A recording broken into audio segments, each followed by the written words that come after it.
Here we go, episode 20 of Red versus Blue. My name is Mike Stark.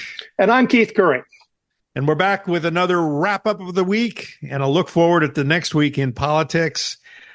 Let's start with, there were some more primaries this past week, and the candidates are in place, but there are some indicators in those primaries, right, Keith? Well, there were primaries. There were primaries in several states, including key states like Wisconsin. What's interesting in Wisconsin is that Nikki Haley, who pulled out of the race a month ago, got 76,000 votes, which is much more than the victory margin in the election in 2020.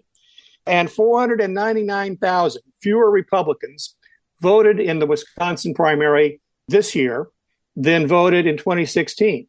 So a huge amount of people stayed at home. In fact, more people stayed at home than voted for Trump in the primary in Wisconsin. So we've been focused on Joe Biden's numbers being a little bit weak. And he, in the states here, his uncommitted vote ranged from 8 to 15%. So he still got some wood to chop too. But we see that Trump is every bit as in trouble with a good swath of voters who are not enthusiastic about his candidacy on the Republican side as well.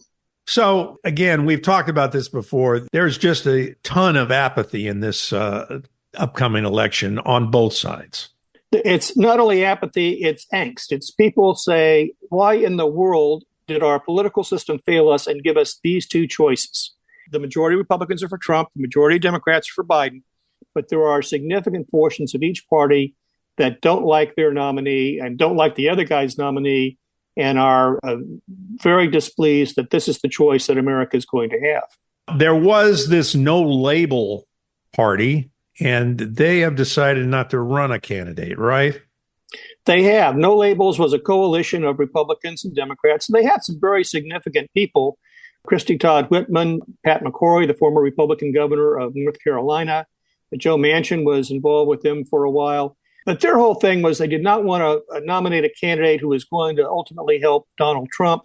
All of the Republicans that they had talked to turned them down. Joe Manchin turned them down. Joe Lieberman had been a leader of this effort, and of course, he passed away recently. And I think they made the wise choice to decide not to run a candidate. And that sort of now lets us know what the field of third party and fourth, fifth, and sixth party candidates is going to look like.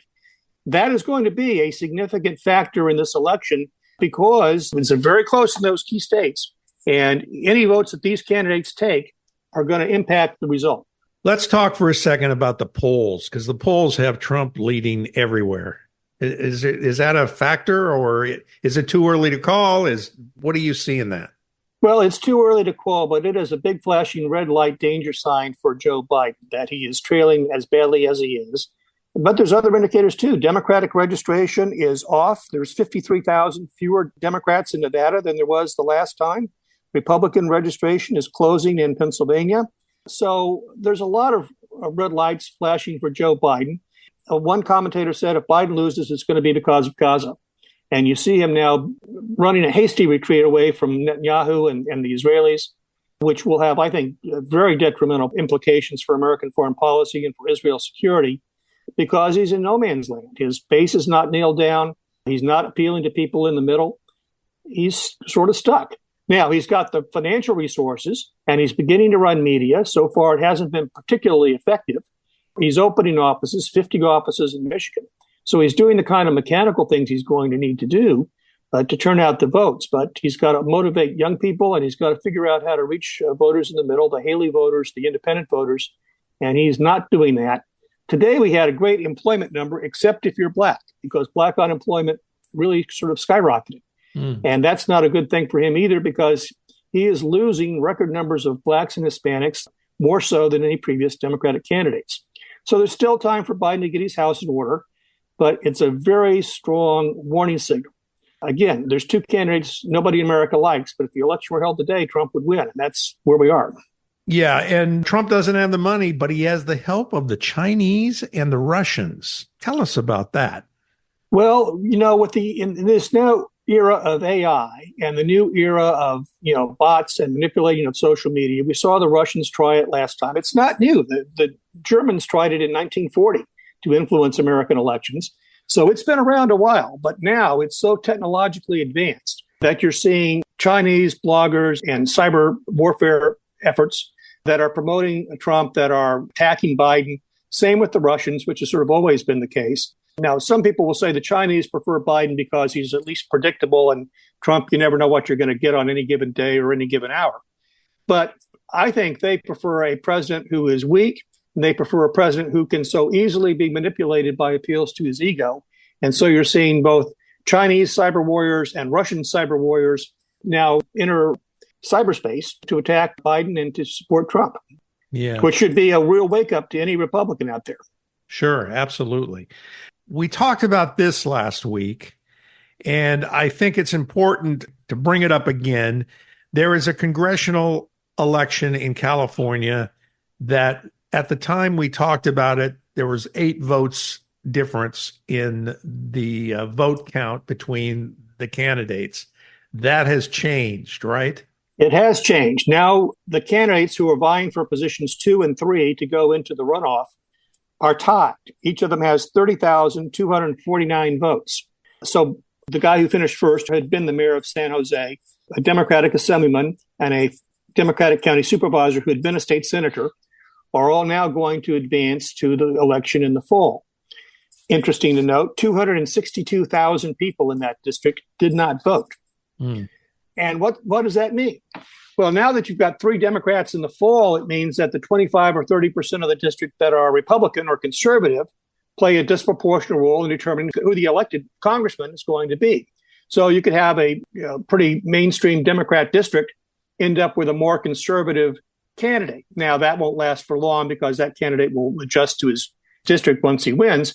But somebody, and it's been done in San Mateo County before with Clinton Kopp, is going to figure out how to run to the conservative voters to make himself differentiated from the other 2 Democrats. And think about it. The Congress is divided by 1 vote. What if one of these 2 people had been a Republican and you have a safe Democratic district with 2 Democrats and 1 Republican on the ballot in November? That makes that a winnable seat for the Republicans. In fact, this seat was Republican, back in the 90s. But if it's a 2-to-1 race, the Republican becomes viable. And of course, it works in the opposite way had this been a Republican seat. So all kinds of weird things happen when people don't vote, but every vote matters. And it matters here. And 262,000 people, any one of whom could have tipped that election. Yeah, it's very important. You may say, well, why are you focusing on this little congressional race? And Keith laid it out for you. 1 vote could change the entire complexity of the U.S. Congress. So it's important.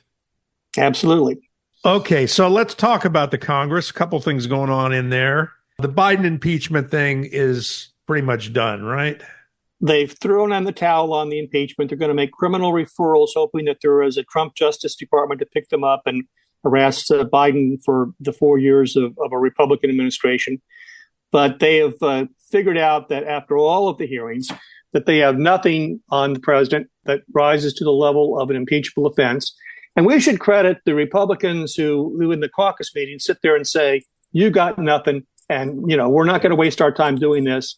And told Comer and Jordan, just, shut up and go away. And let's, focus on issues that are important to the people.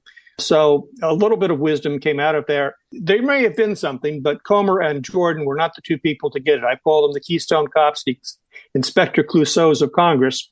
And maybe they should have an attorney as a head of the Judiciary Committee. I don't know. Yeah. And you're right that the focus is not ever put on those Republicans that stand up against those folks. They're not loud enough, I guess, to be heard among the crazies, right? There's not a forum anymore for responsible leadership to speak. Everybody goes to the corners and everybody tries to be more extreme than the other guy. It's really damaging the Republicans nationally.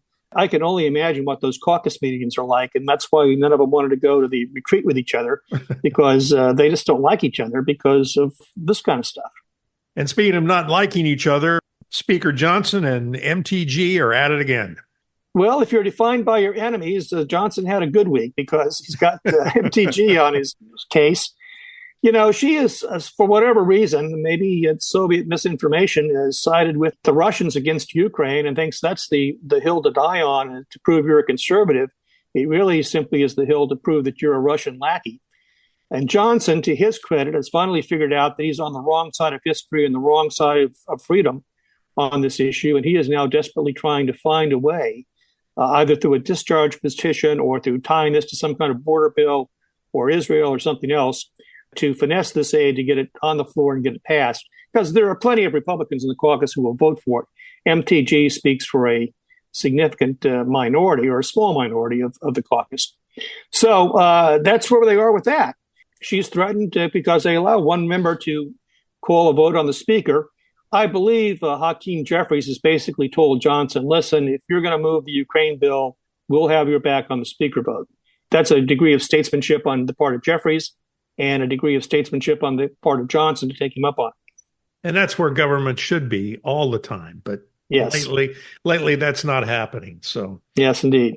We covered a lot of ground here in a short period of time. Is there anything else that you want to bring up? Well, in finance news, DTJ, the Donald Trump Truth Social stock, opened or reached $79.38. When I checked this morning, it was at $42.99. So investors have lost more or less half their money. But, the market's still open. Maybe for Trump fans, it's a good time to buy. Truly is disposable income in that case. It could go up, Keith. Come on now. Woulda, coulda, shoulda. Yeah, exactly. All right. I think that wraps it up. Want to thank you all for joining us. Be sure and like our Facebook page and subscribe to the podcast. We're featured on Spotify, but we're also showing up in other platforms. But you can definitely get us on Spotify. Subscribe on Spotify so you don't miss any episodes. And we'll see you again next week for another edition of Red versus Blue. Thanks for listening, everybody. Take care.